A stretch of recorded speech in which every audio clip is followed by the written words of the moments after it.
I thought I'd deconstruct a song by...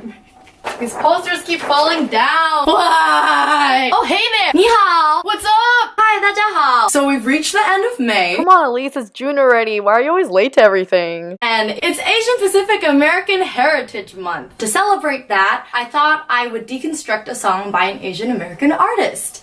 Because I'm Asian American and I also do art. To be quite honest, finding a song to deconstruct was pretty difficult because, by definition, what is an Asian American artist? Is it someone like LeeHom Wang, who was born in the States, classically trained, but moved back to Asia to pursue a recording career, later becoming a literal international global superstar beautiful man?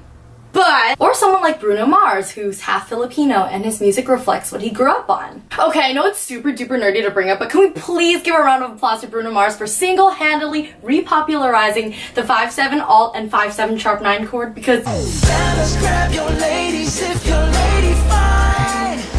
Tell her she don't want. I'm gonna give it to you, girl.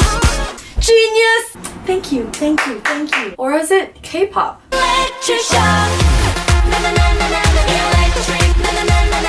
That was me reliving my K-pop fangirl days. But honestly, a lot of Asian Americans have thrived in K-pop. Jay Park from 2PM, Amber from FX,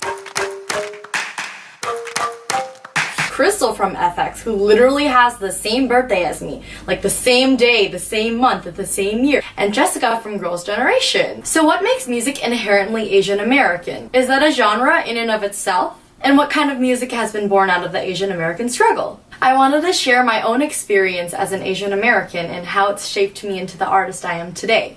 I grew up speaking Mandarin with my mom and Cantonese with my grandpa. Mandarin was my first language, so I grew up listening to a lot of Chinese pop music. Actually, one of my earliest music memories was listening to Ame's concert DVD over and over again and singing along to every word.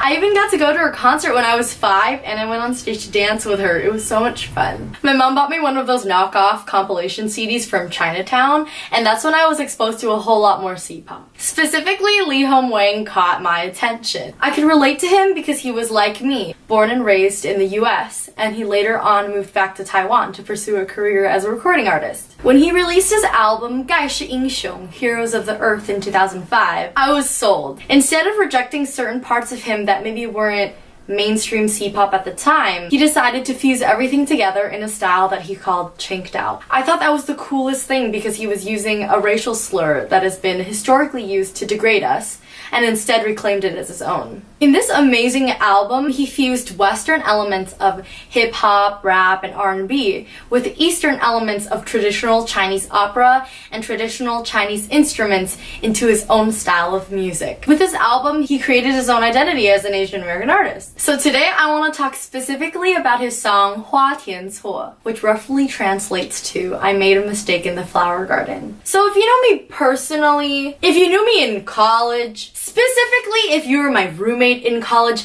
you probably have heard this song. I may or may not have played it over and over again on repeat in my room. In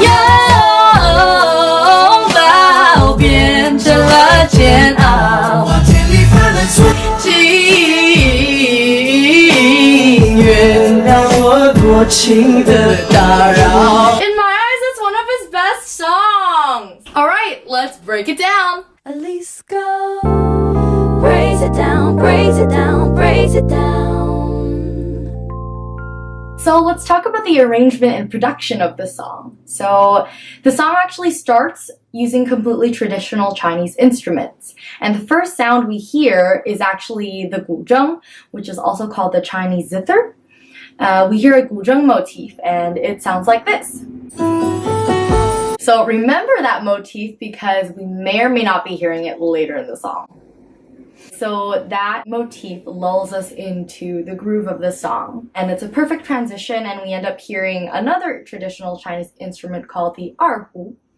and the erhu plays the introduction of the song. The whole arrangement of the song relies heavily on these traditional Chinese instruments to give it a Far Eastern vibe. So typically in Chinese pop music, lyrics are very important and actually often incorporate the form of ancient Chinese verse, like in Jay Chou's song Hair Like Snow, 发如雪.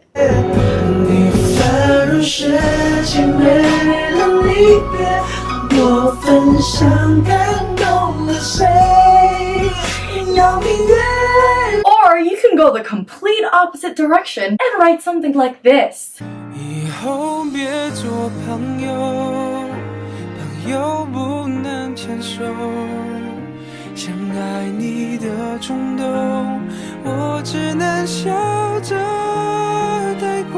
Okay, but back to the breakdown. Yeah, anyways, HuaTianCuo is actually a Beijing opera, and the lyrics incorporate a lot of elements from this Beijing opera script. In this song, LeeHom juxtaposes very ancient-sounding lyrics with a very contemporary percussive melody line, which is very reminiscent of a lot of 2000s R&B, actually. Specifically here.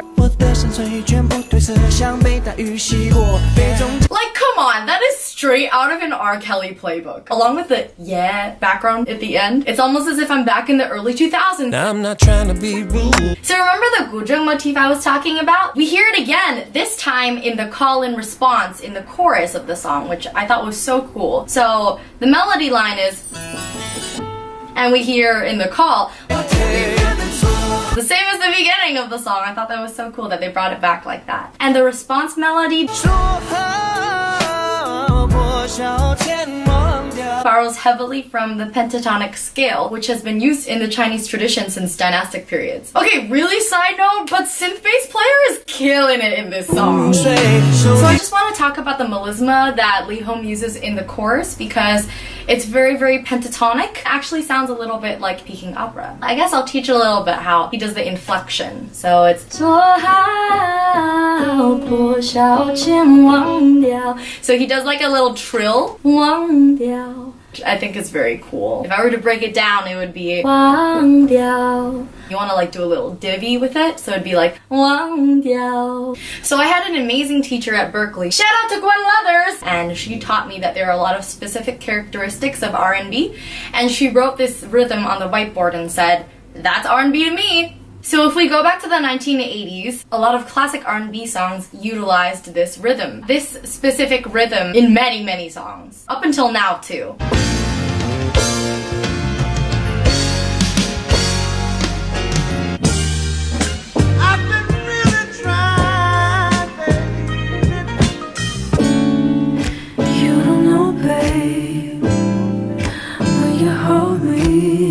And lo and behold, HuaTianCuo actually uses the same rhythm too. So the chord progression of this song is actually very cool because it uses an inversion chord, which isn't often used in a lot of pop music. The basic chord structure of the song is A major, and the inversion, A major over C sharp,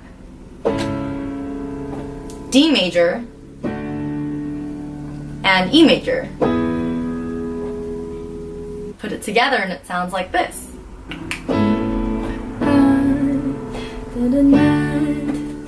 The chord itself isn't actually changing. The only thing that has changed is the bass line, so it makes us feel like we're moving up. In the second part of the chorus, he uses a modal interchange chord, and that modal interchange chord is C sharp 7. So it's a dominant chord, and it borrows from the relative harmonic minor of A major, which is F sharp minor. In the second part of the chorus, he sings, and so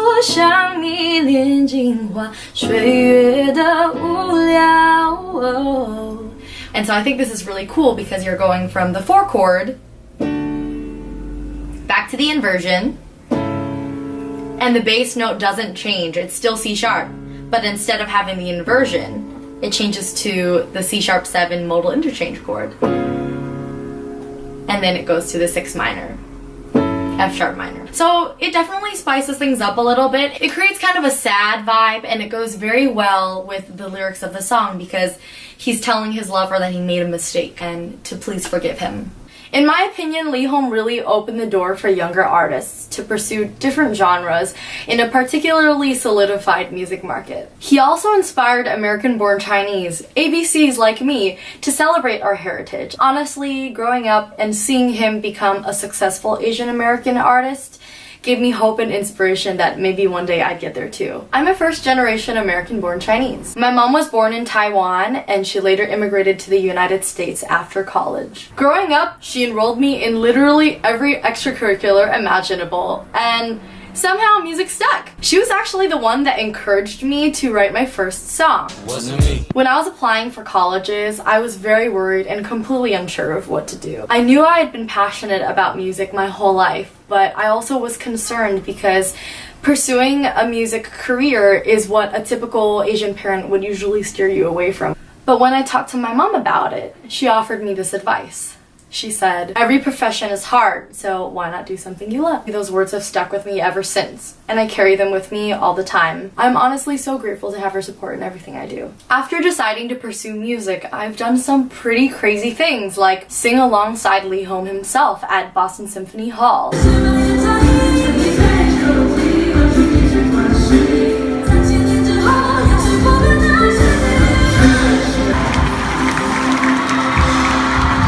Elise.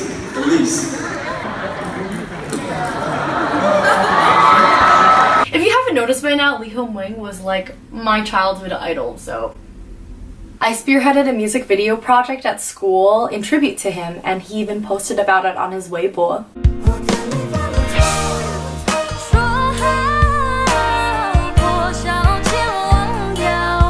I recently shared a bill with Korean American rapper Dumbfounded at UMass Amherst. Being an Asian American artist is about celebrating all parts of you, recognizing your roots, but also taking pride in the melting pot that is your life. Yes, most of the time that's not very easy. I'm just happy we're making art about it. New artists are redefining the Asian American experience. Chinese rapper Bohan Phoenix raps in both Mandarin and English. He does a great job in both, and he talks about being overseas, feeling foreign, and his cross-cultural status. Korean American singer Eric Nam and Korean rapper Tableau recently collaborated with American R&B singer Gallant on their song Cave Me In, and it was killin'. Slowly but surely, we're seeing more Asian American representation in entertainment across the board. I was watching an interview that Sandra Oh did recently, and she said something that really resonated with me. She said, "Change is slow, and that's okay.